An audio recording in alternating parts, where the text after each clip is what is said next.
你知道我对你不仅仅是喜欢，你眼中却没有我想要的答案，这样若即若离让我很抓狂。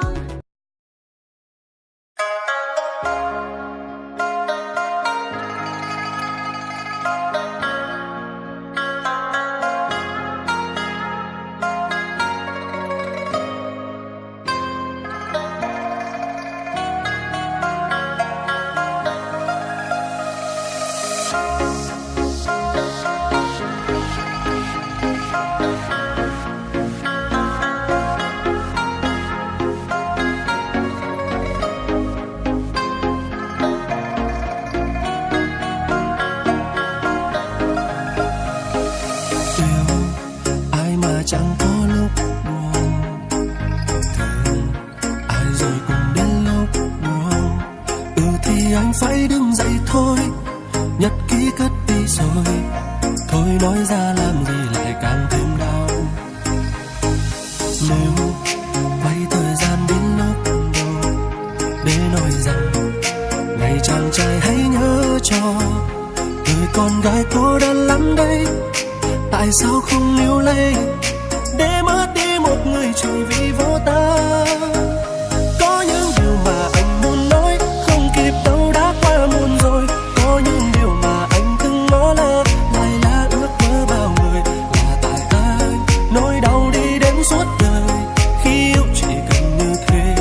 Chia tay có khi làm mình lớn lên, mỗi khi buồn thì em cứ khóc, khóc thật to mỗi anh nghe thôi. Mỗi khi đau niềm đau cũng sẽ đôi, vì anh vẫn yêu em nhiều. Dòng thời gian sẽ trôi để anh thấy rằng chia tay thì ta mới thấu mình đã sai từ đâu.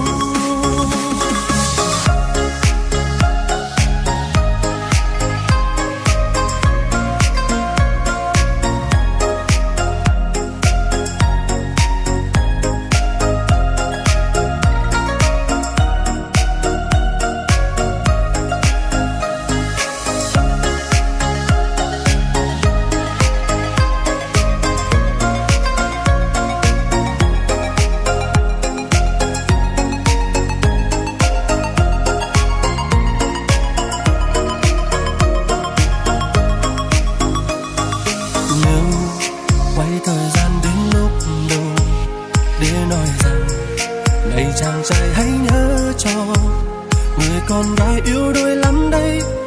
Tại sao không níu lấy để mất đi một người chỉ vì vô tâm? Có những điều mà anh muốn nói không kịp đâu đã qua muộn rồi. Có những điều mà anh từng ngó lơ lại là ước mơ bao người. Là tại anh nỗi đau đi đến suốt đời, khi yêu chỉ cần như thế.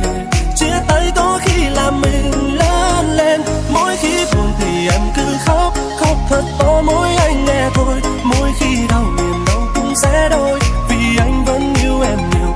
Dòng thời gian sẽ trôi để anh thấy rằng chia tay thì ta mới thấu mình đã sai từ đâu.